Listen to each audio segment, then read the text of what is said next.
May the police officers be subjected to prosecution in both state and federal court. As the videotape begins, it shows that King rose from the ground and charged towards Officer Powell. Powell took a Powell took a step and used his baton to strike King on the side of his head. King fell to the ground from the 18th to the 30th second on the videotape. King attempted to rise, but Powell and Wind each struck him with their batons to prevent him from doing so. From the 35th to the 51st second, Powell administrated repeated blows to King's lower extremities.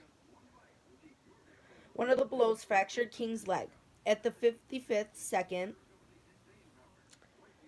Powell struck King on the chest and Powell rolled over and lay prone. At that point, the officer stepped back and observed King for about 10 seconds. At 1 minute, 5 seconds on the videotape, Bryson, in the district court's words, stomped on King's upper back or neck. King's body withered in response. At 1:07, Powell and Wind again began to strike King with a series of baton blows, and Wind kicked him in the upper thoracic or cervical area 6 times until 1:26. At about 1:29, King put his hands behind his back and was handcuffed. Learning objectives: define a crime, provide examples of criminal behavior, and distinguish between civil and criminal law. Explain the difference between criminal law and criminal procedure. Discuss the difference between felonies and misdemeanors and the difference between mala in C and mala prohibited. List and describe the various sources of criminal law. Introduction.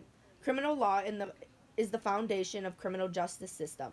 The law defines the conduct that may lead to an arrest by the police, trial before the courts, and incarceration in prison. When we think about criminal law, we typically focus on offenses such as rape, robbery, and murder. States, however, condemn a range of acts in their criminal codes, some of which may surprise you. In Alabama, it is a criminal offense to promote or engage in a wrestling match with a bear, or to train a bear to fight in such a match. A Florida law states that it is unlawful to possess any ignited tobacco product in an elevator. Rhode Island declares that an individual shall be imprisoned for 7 years who voluntarily engages in a duel with a dangerous weapon or who challenges an individual to a duel. In Wyoming, you can be arrested for skiing while being impaired by alcohol, or for opening and failing to close a gate in a fence that crosses a private road or river. You can find criminal laws on the book in various states punishing activities such as playing dominoes on Sunday, feeding an alcoholic beverage to a moose, cursing on a miniature golf course, making love in a car, or performing a wedding ceremony when either the bride or groom is drunk. In Louisiana, you risk being sentenced to 10 years in prison for stealing an alligator, whether dead or alive, valued at $1,000. The nature of criminal law. Are there common characteristics of acts that are labeled as crimes? How do we define a crime? The easy answer is that a crime is whatever the law declares to be a criminal offense and punishes with a penalty. The difficulty with this approach is that not all criminal convictions result in a fine or imprisonment. Rather than punishing a defendant, the judge may merely warn him or her not to repeat the criminal act. Most commentators stress that the important features of a crime is that it is an act that is officially condemned by the community and carries a sense of shame and humiliation. Professor Harry M. Hart Jr. defines crime as a conduct which, if shown to have taken place, will result in the formal and solemn prosecution of the moral accommodation of the community. The central point of Professor Hart's definition is that a crime is subject to formal condemnation by the judge and jury representing the people in a court of law. This distinguishes a crime from acts most people would find objectable that typically are not subject to the state prosecution and official punishment. We might, for instance, criticize someone who cheats on his or her spouse, but we generally leave this solution to the individuals involved. Other matters are left to institutions that settle. Schools discipline students who cheat or disrupt class, but this rarely results in criminal charge. Professional baseball, basketball, and football leagues have their own private procedures for disciplining players. Most states leave the decision whether to recycle trash to the individual and look to look to peer pressure to enforce this obligation. Criminal and civil law. How does criminal law differ from civil law? Civil law is that branch of law that protects the individual rather than the public interest. A legal action for civil wrong is brought by an individual rather than by the state prosecutor. You may sue a mechanic who breaches a contract to repair your car or bring an action against a landlord who fails to adequately heat your apartment. The injury is primarily to you as an individual, and there is relatively little harm to society. A mechanic who intentionally misleads and harms a number of innocent customers, however, may find himself or herself charged with criminal fraud. Civil and criminal actions are characterized by different legal procedures. For instance, conviction of a crime requires the high standard of proof beyond a responsible doubt, although responsibility for a civil wrong is established by the much lower standard of proof by a preponderance of the evidence, or roughly 51% certainty. The high standard of proof in criminal cases reflects the facts that a criminal conviction may result in a loss of liberty and significant damage to an individual's reputation and standing in the community. The famous 18th century English jurist William Blackstone summarizes the distinction between civil and criminal law by observing the criminal injuries are an infringement of the civil rights which belong to individuals. Public wrongs or crimes are a breach and violation of the public rights and duties due to the whole community. It is a social agreement capacity. Blackstone illustrates this difference by pointing out that society has little interest in whether someone uses a neighbor or emerges victories in a land dispute. On the other hand, society has a substantial investment in the arrest, prosecution, and conviction of individuals responsible for espionage, murder, and robbery. The difference between a civil and criminal action is not always clear, particularly with regard to an action for a tort, which is an injury to a person or to his or her property. Consider the drunken driver who runs a red light and hits your car. The driver may be sued in tort for neglectfully damaging you and your property, as well as criminally prosecuted for reckless driving. The purpose of the civil action is to compensate you with money for the damage to your car and for the physical and emotional injuries you have suffered. In contrast, the criminal action punishes the driver for endangering society. Civil liability is based on preponderance of the evidence standard, while a criminal conviction carries a possible loss of liability, no, a loss of liberty, and is based on the higher standard of guilt beyond responsible doubt. You may recall that former football star O.J. Simpson was acquitted of murdering Nicole Brown Simpson and Rod Goldman, but was later found guilty of wrongful death in the civil court and ordered to compensate the victim's family in the amount of $33.5 million. The decision between criminal and civil law provided immensely significant for Kansas inmate Larry Hendricks. Hendricks was about to be released after serving 10 years in prison for molesting two 13-year-old boys. This was only the latest episode in Hendricks' almost 30-year history of incident, exposure, and molestation of young children. Hendricks freely conceded that when not confined, the only way to control his sexual urge was to die. Upon learning that Hendricks was about to be released, Kansas authorities invoked the Sexual Violence Predator Act of 1994, which authorized the individual confinement of individuals who, due to a mental abnormality or a personality disorder, are like to engage in predatory acts of sexual violence. Following a hearing, a jury found Hendricks to be a sexual predator. The U.S. Supreme Court ruled that Hendricks commitment was a civil rather than criminal penalty, and that Hendricks was not being unconstitutionally punished twice for the same criminal act of molestation. The court explained that the purpose of the commitment procedure was to detain and treat Hendricks in order to prevent him from harming others in the future rather than to punish him. Do you think that the decision of the U.S. Supreme Court makes sense? The purpose of civil law. The purpose of criminal law. We have seen that criminal law primarily protects the interest of society, and civil law protects the interests of the individual. The primary purpose or function of criminal law is to help maintain social order and stability.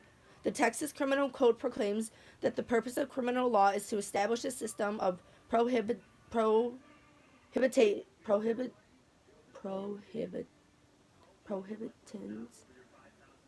penalties, and correctional matters to deal with the conduct that unjustifiably and inexcusably cause or threats harm to those individuals or public interest for which state protection is appropriate. The New York Criminal Code sets out the basic purpose of criminal law as follows: harm, to prohibit conduct and unjustified or inexcusable cause or threatens substantial harm to individuals as well as to society. Warning, to warn people both of conduct that is subject to criminal punishment and of the severity of the punishment. Definition, to define the act and intent that is required for each offense. Seriousness, to distinguish between serious and minor offense and to assign the appropriate punishments. Punishment, to impose punishments that satisfying demands for revenge, rehabilitation, and deterrence of for future crimes.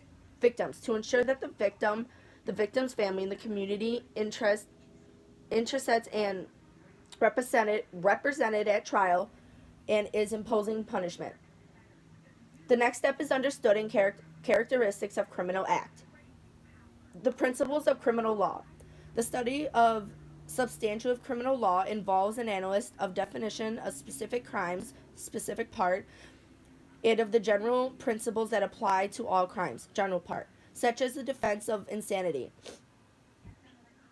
In our study, we will first review the general part of criminal law and then look at specific offenses.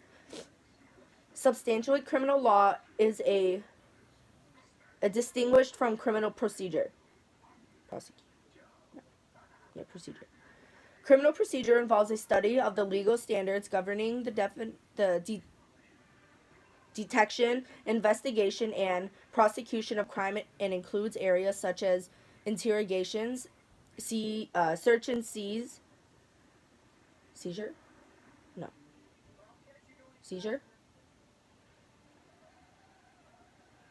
wiretapping, and the trial process. Criminal procedure is concerned with how the law is enforced. Criminal law involves what law is enforced. Professors Jerome Hall and Wayne R. Lefebvre identify the basic principles that compose the general part of the criminal law. Think of the general part of the criminal law as the building blocks that are used to construct specific offenses such as rape, murder, and robbery. Criminal act. A crime involves an act or failure to act. You cannot be punished for bad thoughts. A criminal act is called obtuse ruse. Criminal intent.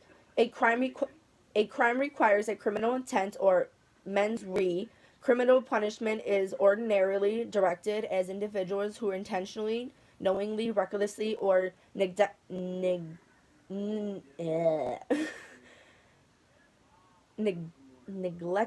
harm other individuals or property. Could not say that.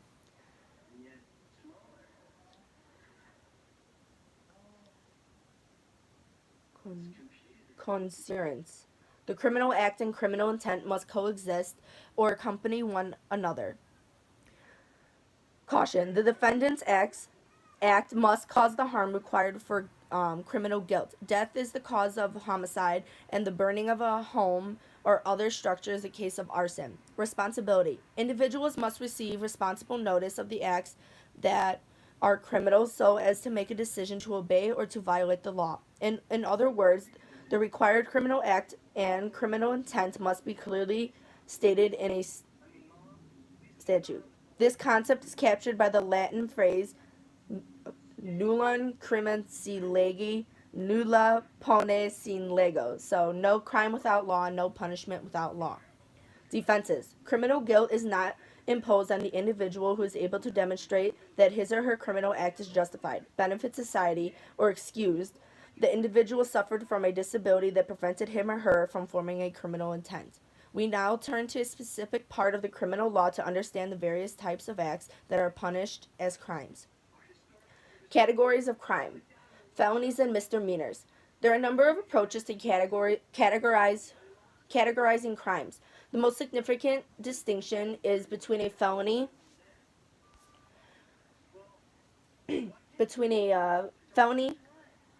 and a misdemeanor. A crime punishable by death or by imprisonment for more than 1 year is a felony. Misdemeanors are crimes punishable by less than a year in prison. Note that whether a conviction is for a felony or for a misdemeanor, it determines by the punishment provided in the statute under which an individual is convicted rather than by the actual punishment imposed. Many states subdivide felonies and misdemeanors into several classes or degrees to distinguish between the seriousness of criminal acts. Capital felonies are crimes subject either to the death penalty or to life in prison in states that do not have the death penalty.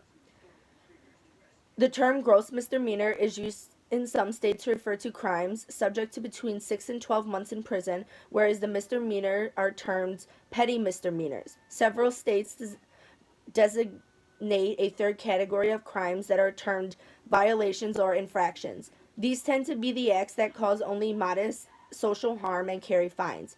These offenses are considered so minor that imprisonment is prohibited. This includes the violation of traffic regulations. Florida classifies offenses as felonies, misdemeanors, or non-criminal violations. Non-criminal violations are primarily punishable by fine or forfeiture of property. The following list shows the categories of felonies and misdemeanors that maximum punishment generally allowable under Florida law. Capital felony is death or life imprisonment without parole. Life felony, life in prison and $15,000 fine. Felony in the first degree, 30 years in prison and a $10,000 fine. Felony in the second degree, 15 years in prison and a $10,000 fine. Felony in the third degree, 5 years in prison and a $5,000 fine. Misdemeanor in the first degree, 1 year in prison and a $1,000 fine. Misdemeanor in the second degree is 60 days in prison and a $500 fine. The severity of the punishment imposed is based on the seriousness of the particular offense.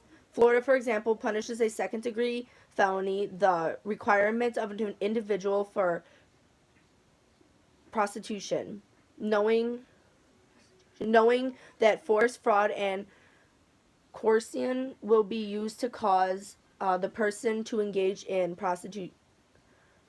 prostitution. This same act is punished as a first-degree felony in the event that the person recruited is under 14 years old or if death results. Mala in C and mala prohibita. Another approach is to classify crime by moral turpitude, evil. Mala in C crimes are considered inherently evil and would be evil even if not prohibited by law. This includes murder, rape, robbery, burglary, larceny, and arson. Mala prohibitant offenses are not inherently evil and are considered only wrong because they are prohibited by a statute. This includes offense ranging from tax evasion to carrying a concealed weapon, leaving the scene of an accident, and being drunk and disorderly in public. Why should we concern with classification schemes?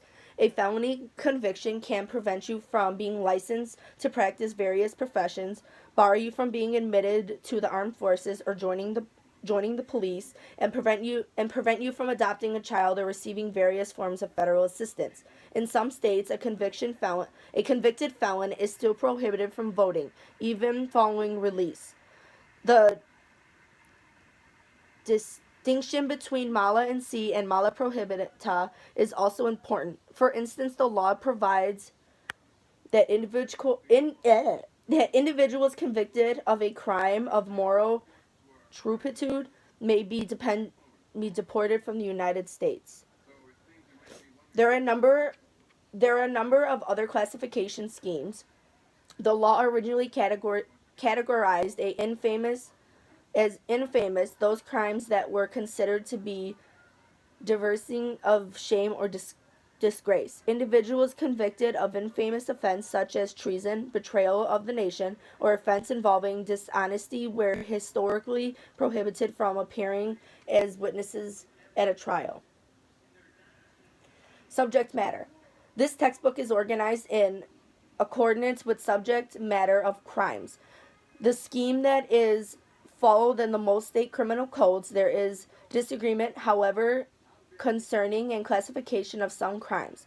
Robbery, for instance, involves the theft of property as well as the threat of infliction of harm to the victim, and there is a debate about whether it should be considered a crime against property or against the person. Similar issues arise in regard of burglary. Subject matter offenses descending over the seriousness are as follows: crime against the state, treason, sedition,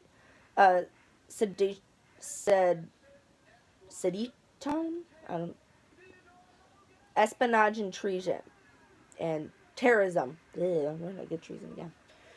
Crime against the person, crime against the person, homicide, murder, manslaughter. Crime against the person, sexual offense, and other crimes, rape, assault, and battery, false imprisonment, and kidnapping. Crime against habitation, burglary, arson, trespassing. Crimes against property, larceny, embezzlement, false pretenses, receiving stolen property, robbery, fraud. Crimes against public order, disorderly conduct, riot. Crimes against the administration of justice, obstruction of justice, perjury, bribery,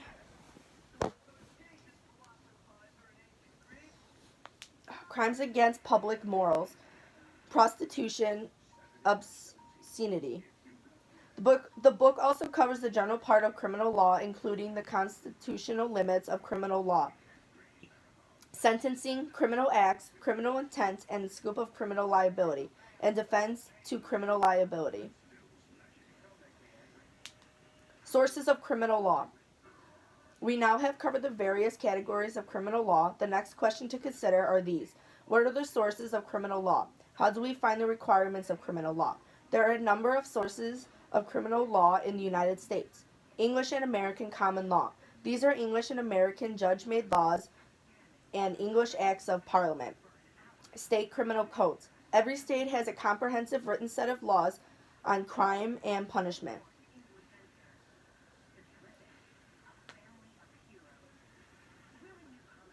Municipal ordinances. City, towns, and countries are typically authorized and enact local criminal laws, generally of a minor nature. These laws regulate the city streets, sidewalks, and buildings, and concern areas such as traffic, littering, disorderly conduct, and domestic animals. Federal Criminal Code. The U.S. government has jurisdiction to enact the criminal laws that are based on the federal government's constitutional powers, such as regulation of interstate commerce.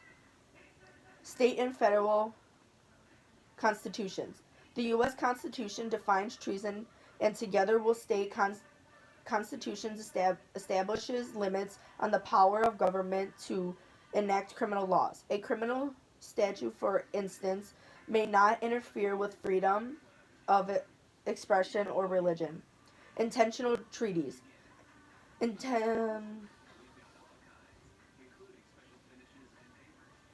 It's international. International treaties signed by the United States establish crimes such as genocide, torture, and war crimes. These treaties, in turn, from the bias in the federal criminal law, punishing acts such as genocide and war crimes when Americans are involved. These cases are prosecuted in the U.S. courts. Judicial decisions. Judges write decisions explaining the meaning in criminal law and determining whether criminal laws meet the requirements of state and federal constitutions. Judges typically rely on precedent or the decision of other courts in similar cases. At this point, we turn our attention to the common law origins of American criminal law and the state criminal codes. The common law. The English common law is the foundation of American criminal law. The origins of the common law can be traced to the Norman conquest of England in 1066. The Norman king William the Conqueror was determined to provide a uniform law for England and sent royal judges throughout the country to settle disputes in accordance with the common customs and practices of the country. The principles that compose this common law began to be written down in 1300 in an effort to record the judge-made rules that should be used to decide further cases. By 1600, a number of common law crimes had been developed, including arson, burglary, larceny, manslaughter, mayhem, rape, robbery, sodomy, and suicide. These were followed by criminal attempts, conspiracy, blasphemy, forgery, sedition, and solicitation. On occasion, the king and the parliament issued decrees that filled the gaps in the common law, resulting in the development of the crimes of false pretenses and embezzlement. The distinctive characteristic of the common law is that it is for the most part a product of the decisions of the judges in actual cases. The English civil and criminal common law was transported to the new American colonies and formed the foundation of the colonial legal system that in turn was adopted